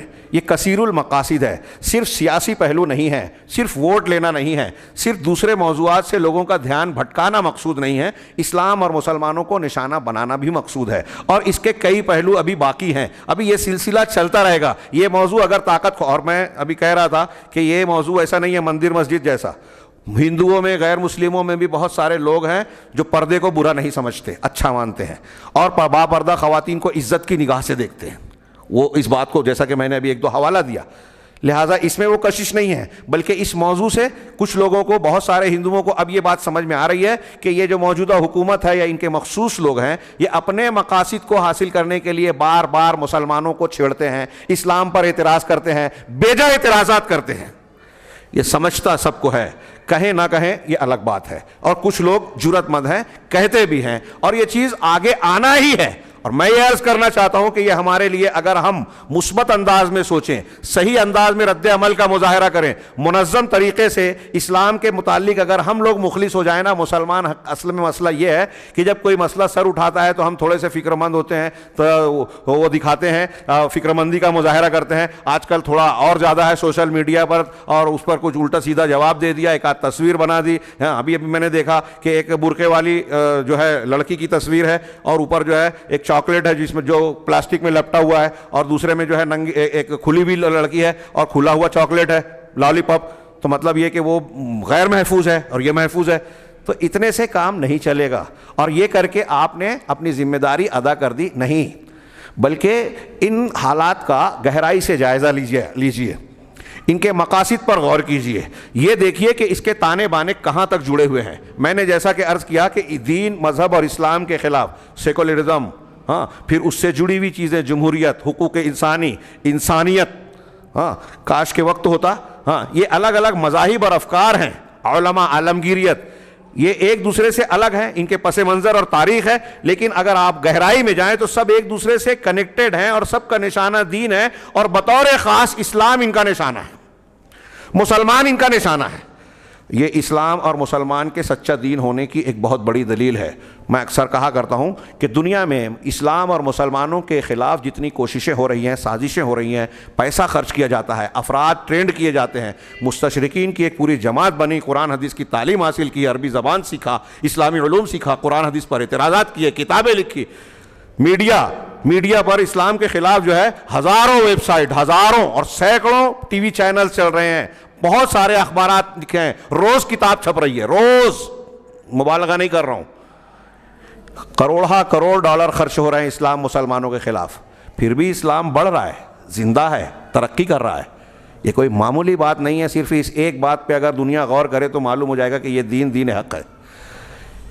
اسلام کے خلاف جتنی کوششیں ہر محاذ پر ہو رہی ہیں نا, تعلیمی نصاب کے طور پر, اخبارات میں, میڈیا میں, حکومت کی طرف سے, ماہرین کی طرف سے, مسلمانوں میں کچھ لوگوں کو استعمال کر کے کچھ لوگوں کو منکرین حدیث بنایا جاتا ہے, کچھ لوگوں کو خریدا جاتا ہے, کچھ لوگوں کو شرک اور بدعت کی تعلیم دینے کے لیے تیار کیا جاتا ہے, کچھ لوگوں کو حجاب, اسلامی احکامات پر اعتراض کے لیے کھڑا کیا جاتا ہے. جو ہمارے یہاں بھی کچھ منافقین ہیں نا, ان کی بولیاں بولتے ہیں, مروب ہیں, متاثر ہیں, جو دین کی تعلیمات کو نہیں جانتے, ان کی چمک دمک سے متاثر ہوتے ہیں, وہ بھی اعتراضات کرتے ہیں پردے پہ, شادی اور طلاق اور نکاح کے معاملے پہ. ان اسلام کی تعلیمات کی حقانیت اور تفصیل کو جانتے ہی نہیں ہے, جیسے وسیم رضوی, ان کو حقیقت معلوم ہی نہیں ہے. میرا یہ دعویٰ ہے اور ایمان و یقین ہے کہ ایک غیر مسلم, عیسائی ہو, نصرانی ہو, جین ہو, مذہب کو اگر حقیقت میں انصاف کے دل سے اسلام کا مطالعہ کرے, ان چیزوں کا بھی مطالعہ کرے جن پر وہ اعتراض کر رہا ہے کہ ان کی حقیقت کیا ہے, تفصیل کیا ہے, ان کا پس منظر کیا ہے, تو وہ یہ کہنے پر مجبور ہوگا کہ اسلام کی تعلیمات سے بہتر دنیا میں کسی کی تعلیم ہے ہی نہیں, ہو بھی نہیں سکتی. عورتوں کو حجاب جو دیا وہ اسلام نے, وہ ان کی آزادی سلب کرنے کے لیے نہیں بلکہ ان کی عزت کرنے کے لیے. عورتوں کو اسلام عزت دیتا ہے. آپ بے عزت کرتے ہو چوراہوں پر, فلم کے پردوں پر, ٹی وی کے اسکرین پر. اب اس میں اگر کوئی مسلمان بھی یہ چیزوں میں ان چیزوں میں شریک ہے تو اس میں اسلام کا قصور نہیں ہے, وہ اسلام کی مخالفت کر رہا ہے.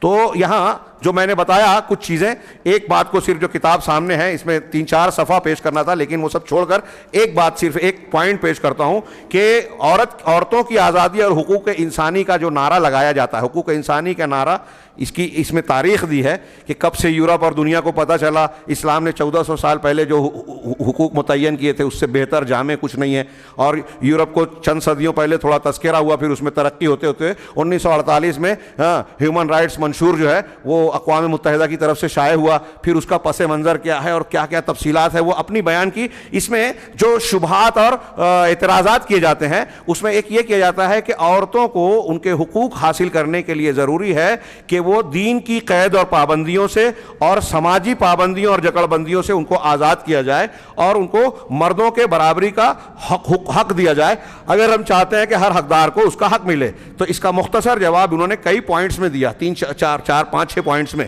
میں ایک پوائنٹ صرف پیش کر رہا ہوں کہ اسلام نے مرد اور عورت کے درمیان اتنی برابری قائم کی ہے جتنی کہ ممکن تھی اور ضروری تھی. ہاں, اس پر میں بھی خطبہ دے چکا ہوں, آپ سنتے رہتے ہوں گے. والمؤمنون والمؤمنات بعضهم اولیاء بعض یأمرون بالمعروف وینہون عن المنکر ویقیمون الصلاۃ ویؤتون الزکاۃ ویطیعون اللہ ورسولہ. نماز, روزہ, حج, زکوٰۃ, امر بالمعروف نہی عن المنکر, دونوں کا کام بتایا. جنت جہنم دونوں کے لیے ہے, حقوق و فرائض دونوں کے لیے ہے, لیکن یہ جہاں دونوں کے لیے یکساں معاملہ ہے اسلام نے دونوں کی برابری کی. لیکن جن امور میں فرق کرنا ضروری تھا ان میں فرق بھی کیا. میں نے ابھی کچھ مثالیں بیان کی کہ دنیا کی کوئی بھی حکومت لباس میں فرق کرتی ہے, کاموں میں فرق کرتی ہے, ان کی نشستوں اور اٹھنے بیٹھنے کے معاملے میں فرق کرتی ہے, ان کی تخلیقی کمزوریوں کو جانتی ہے. عورتیں جسمانی اور تخلیقی طور پر نازک ہوتی ہیں, یہ سب مانتے ہیں, اس لیے مشقت کے کام انہیں نہیں دیتے. ہاں, اور کئی ایسی چیزیں ہیں جس میں وہ خود عورتوں کو مخصوص ایام جو مہینے میں آتے ہیں, بالغ عورت کو حیض آتا ہے, بچے کی ولادت کا جب پیریڈ ہوتا ہے اس وقت تو جو اس کو تکلیف ہوتی ہے, ان اوقات میں کیا ایک نارمل عورت کی طرح وہ کام کر سکتی ہے؟ سائنس کہتا ہے کہ ایک عورت کو جب مہینہ آتا ہے, حیض آتا ہے, تو اس وقت اس کی طبیعت اور مزاج میں تبدیلی آتی ہے عام نارمل حالات کے مقابلے میں. اس کے اندر چڑچڑا پن آ جاتا ہے. بعض علماء نے اس کو بیان کیا حوالوں سے نقل کر کے کہ اگر ایک لیڈی وکیل ہے, لیڈی ڈاکٹر ہے یا کوئی اور کام کرنے والی ہے تو وہ اپنے پیریڈ کے زمانے میں جب اس کو مخصوص ایام آئے ہیں اس میں وہ اپنی صلاحیت کے ہوتے ہوئے جھلاہٹ, جھنجھلاہٹ اور مزاج کی تبدیلی کی وجہ سے غلطیاں کر سکتی ہے اپنے کام میں.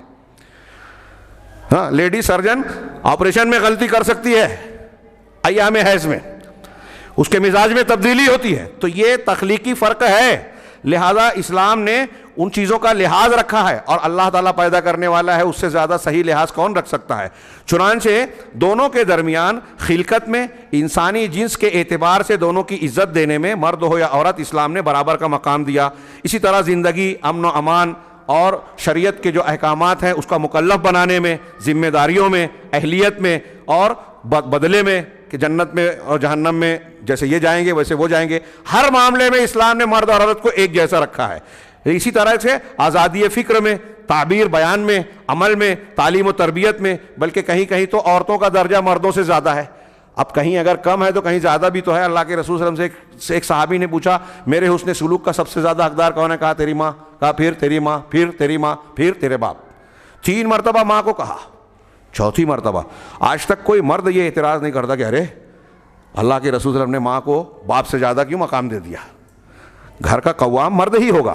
قرآن کی آیتیں ہیں, الرجال قوامون علی النساء وللرجال علیہن درجہ, یہ آیتیں ہیں الگ الگ.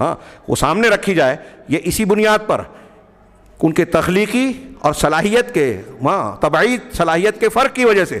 تو کہا کہ عمل, تعلیم و تربیت میں شرعی ضوابط کی حدود میں ان کو مساوات بھی دیا اور مرد اور عورت کے کچھ خاص معاملات اور احکامات بھی دیے.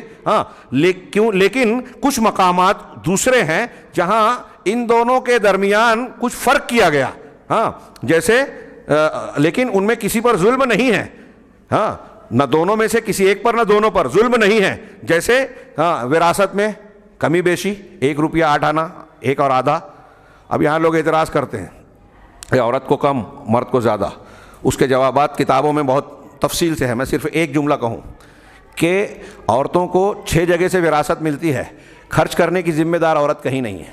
بیوی ہے, کروڑ پتی بیوی ہے, اور اگر شوہر اس کا مزدوری کرتا ہے, کھانے خرچے کا ذمہ دار, رہنے کا ذمہ دار, مکان بنانے کا ذمہ دار مرد ہے, وہ کروڑ پتی ہی کیوں نہ ہو.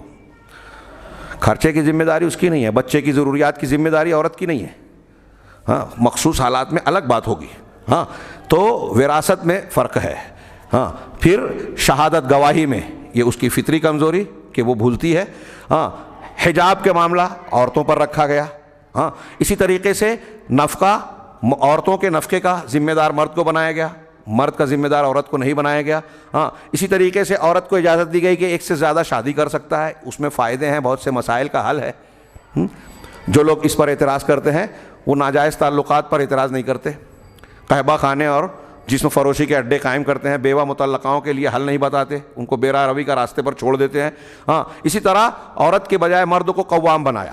ہاں, یہ اللہ تعالیٰ کا نظام ہے. آپ کوئی ادارہ اور سیکریٹری بناتے ہیں تو وہاں کوئی صدر ہوتا ہے کہ نہیں, مسجد کا ذمہ دار ہوتا ہے کہ نہیں, تعلیمی درگاہ میں ذمہ دار ہوتا ہے کہ نہیں. تو گھر کا ذمہ دار اللہ نے مرد کو بنایا. انبیاء مردوں میں ہوئے, عورتوں میں نہیں. اس لیے کہ ابو جہل, فرعون, نمرود, حامان جیسے لوگوں سے نپٹنا عورت کے بس کی بات نہیں تھی. ہاں, خیر, تو کہا وتفصیل الحکمت الشرعیہ فی ذلک یطول. کہہ رہے ہیں کہ اس میں شریعت کے حکمتیں جو ہیں اس میں کافی تفصیل ہو جائے گی, اور یہ ہمارا جو بیان کا مقام ہے یہ اس کے لیے مناسب نہیں ہے. پھر اسی طریقے سے اسلام میں عورت کے جو حقوق ہیں اس میں پھر بتایا کہ بیوی ہو, بیٹی ہو, بہن ہو, ہاں, ماں ہو, ہر اعتبار سے اللہ تبارک و تعالیٰ نے اس کو کیسے زبردست مقام اور حقوق سے نوازا. اللہ کے رسول فرماتے ہیں کہ تم میں سب سے بہتر وہ ہے جو اپنے اہل و عیال کے لیے سب سے اچھا ہو, اور میں اپنے اہل و عیال کے لیے بہترین ہوں. اللہ تعالیٰ نے قرآن میں کہا وعاشروہن بالمعروف, ان کے ساتھ معروف کے ساتھ معاملہ کرو, رہن سہن رکھو. اسی طرح اللہ نے فرمایا ولہن مثل الذی علیہن بالمعروف, ہاں, کہ ان کے لیے بھی, عورتوں کے لیے بھی ویسا ہی حق ہے جیسے ان پر ذمہ داریاں ہیں معروف کے ساتھ. اور بھی تفصیل ہے یہاں. کل ملا کر حاصل کلام یہ بیان کرنا چاہتا ہوں کہ ہمیں اور آپ کو موجودہ پس منظر میں جہاں ہم یہ جواب دیں کہ پردہ اسلام کا حکم ہے, قرآن و حدیث کی تعلیمات ہے, وہاں یہ بتائیں کہ یہ عقل اور فطرت کا تقاضا ہے. اس میں عورتوں کی عزت ہے, اس میں کسی مذہب کی شناخت نہیں ہے. آپ آج اعتراض کر رہے ہیں, کل تک عورتیں حجاب سے اور برقعے کے ساتھ میں اسکول, کالج اور مختلف مقامات پر جاتی تھیں اور جا رہی ہے. اس سے کیا نقصان ہو گیا؟ اس سے کون سا نقصان ہو رہا ہے اور کون سا نقصان ہو چکا ہے؟ اچانک یہ اتنا ابال کیوں آ گیا؟ ظاہر سی بات ہے کہ اصل میں عورتوں کے ساتھ یا مسلمان عورتوں کے ساتھ ہمدردی مقصود نہیں ہے, ان کی بھلائی چاہنا مقصود نہیں ہے. ابھی طلاق والا قانون بنانے کے سلسلے میں بھی یہی پیش کیا گیا, جبکہ ہندوستان میں غیر مسلم ہندو عورتیں اور دوسری عورتوں کے ساتھ کیا کیا ظلم ڈھائے جا رہے ہیں. کہیں ایک گھر میں ایک عورت کو لا کر کئی شوہر ایک بھائی لاتا ہے, کئی بھائی اس کو بطور بیوی استعمال کرتے ہیں. آج بھی ہندوستانی سماج میں یہ ہو رہا ہے. بعض علاقوں میں آج بھی لڑکیوں کو بیچا جا رہا ہے. ہاں, ان کی انتہائی بری حالت ہے. ان کو کبھی میڈیا میں موضوع میں اور سیاست کے بیانات میں نہیں لایا جاتا ہے تو مسلمان عورتوں کو. یہ جیسا کہ میں نے عرض کیا کہ یہ بری بات نہیں ہے, یہ اللہ تبارک و تعالیٰ کی حکمت کا تقاضا ہے. ہم اپنے آپ کو کہیں کہ ہم میں سے جتنے شخص ہیں ان خبروں پر فوری رد عمل, اجلت بازی, غصہ اور جھنجھلاہٹ کے بجائے غور کریں کہ یہ اللہ کا امتحان ہے, یہ پس منظر بن رہا ہے. ایک مومن داعی ہونے کی حیثیت سے ہمارا کیا فرض بنتا ہے کہ ہم سے اگر کوئی غیر مسلم یا کوئی اس سلسلے میں سوال کرتا ہے تو ہم اس کو ایسا جواب دیں, اس طرح اس کو یہ مسئلہ بیان کریں کہ اس کی طبیعت مطمئن ہو. جس کا انہیں ڈر ہے کہ حجاب کے ذریعے سے تبلیغ ہوتی ہے, اس بیان کو دے کر ہم ان کو یہ کہتے ہیں کہ آپ کے اس موضوع کو ابھارنے کی وجہ سے تبلیغ ہوتی ہے. اور یہ ہمارا کام ہے, ہمارے پیشواؤں کا کام ہے کہ اس سلسلے میں بیٹھ کر مضبوطی سے منصوبہ بندی کریں, غور و فکر کریں, پلاننگ کریں, اور مسلمان عوام کو بھی اس سلسلے میں صحیح ہدایات دیں, علماء کو بھی رہنمائی کریں کہ آپ کو ان خطوط پر چل کے ان معاملات کو نپٹنا ہے. قانونی جنگ جہاں لڑنی ہے قانونی جنگ لڑی جائے, اور سب سے بڑی جنگ جو ہے وہ دعوتی میدان میں لڑی جائے.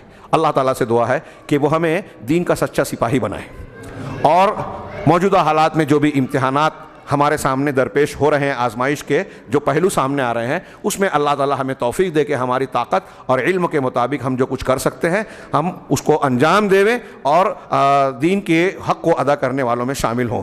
اس کی برکت سے اللہ تعالیٰ دنیا اور آخرت میں ہمیں کامیابی سے نوازے۔ وآخر دعوانا ان الحمد للہ رب العالمین وصلی اللہ علی نبینا محمد۔